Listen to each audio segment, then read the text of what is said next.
Alrighty, Mama Redbuck is baking some bread today. So what you got going on there first? First thing you're doing is you're chopping up some onions. What kind of bread you gonna make? I'm gonna make some focaccia. Focaccia. And That's, what is that, an Italian word? Oh yeah.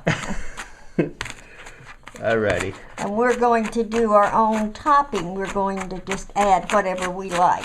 What is that right there? That's a Romano cheese you're using? Yes, we're going to put just a little bit of Romano in here. And we're going to add a little bit of asiago and some parmesan. Alright. We're going to use 3½ cups. And I always sift my flour because if you sift it, it makes it lighter. This is our 3½ cups of flour. Yeah, this is the flour you sifted. This is the flour I sifted. We're going to put in 1 4 teaspoons of kosher salt. Alright. We're going to just add that. And we're going to also add 1 tablespoon of the instant yeast. So you just got some warm water out of the sink and you're checking to see that it's about 130 degrees. Yes. Because what if it's not 130 degrees? Well, you need it about 130 so that your yeast will rise. Okay. So if it's not hot enough, it won't rise? No. So you want to...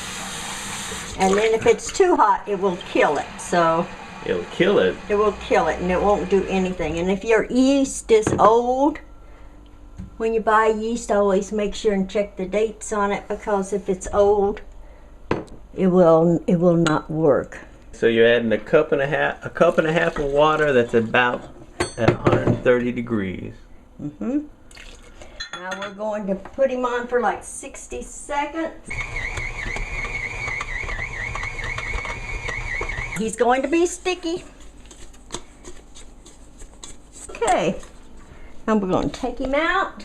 I got my prepared pan here. Okay, so now you're going to put this dough in this, what is this, a 9 by 13 pan? 9 by 13. And you got some olive oil. You put 1 to 2 tablespoons of olive oil in there, in the bottom of your pan. Okay. And you stretch him.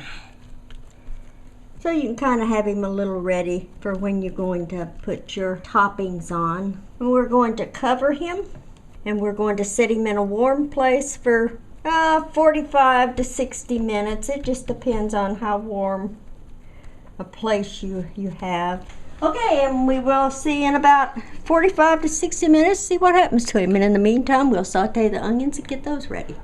You're going to saute your onions and garlic while your bread's out in the garage rising. And let's go ahead and add our garlic. Alrighty, now you've been sauteing this for a while. Yeah, we're going to go ahead and take this up.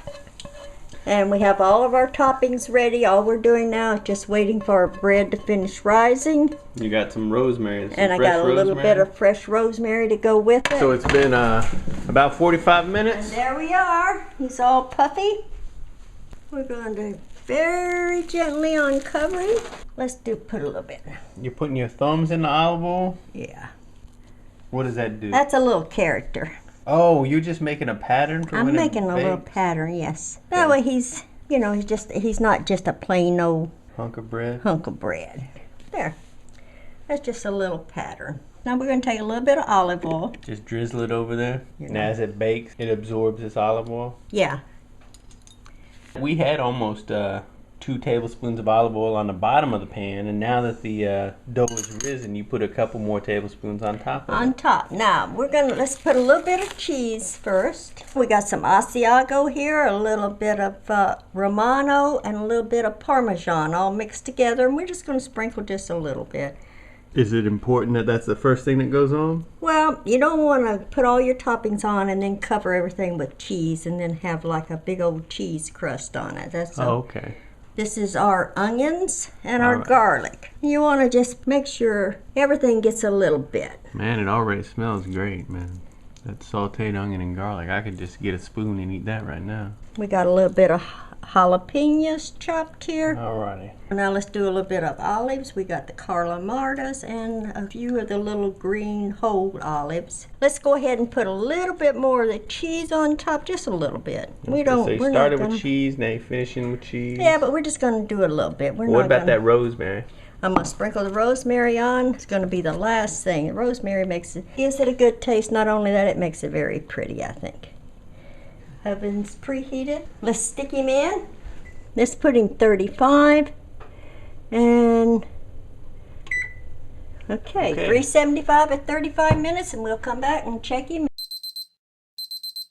You let it run for another minute? Yeah. So it's been in there for about 36 minutes now, huh? About 30, 35, 36. Let him rest for like 5 minutes, and then we're going to take him and put him on the rack so he'll get cool on the bottom. We're going to pick him up here. We're going to put him on the rack.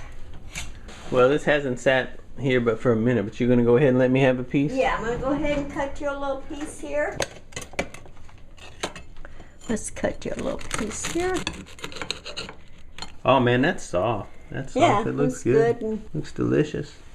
It smells delicious. And I know it's delicious because I've had it before. It's still warm.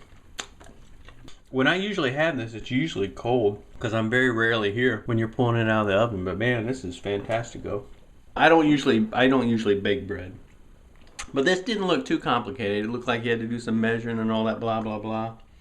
But I don't know, maybe I'll give this a try. I think you should. The worst part is chopping everything up. That's true in all the recipes. But it's a very easy bread to make. Yeah, but if you like focaccia, you know, definitely this is the way to go, especially with these toppings. You know, do it just like this, you know. Give it a try. Let me and Mama know what you think. And bon appetit. Thanks, Mom. Okay, is it all right? Mm-hmm. Fantastico.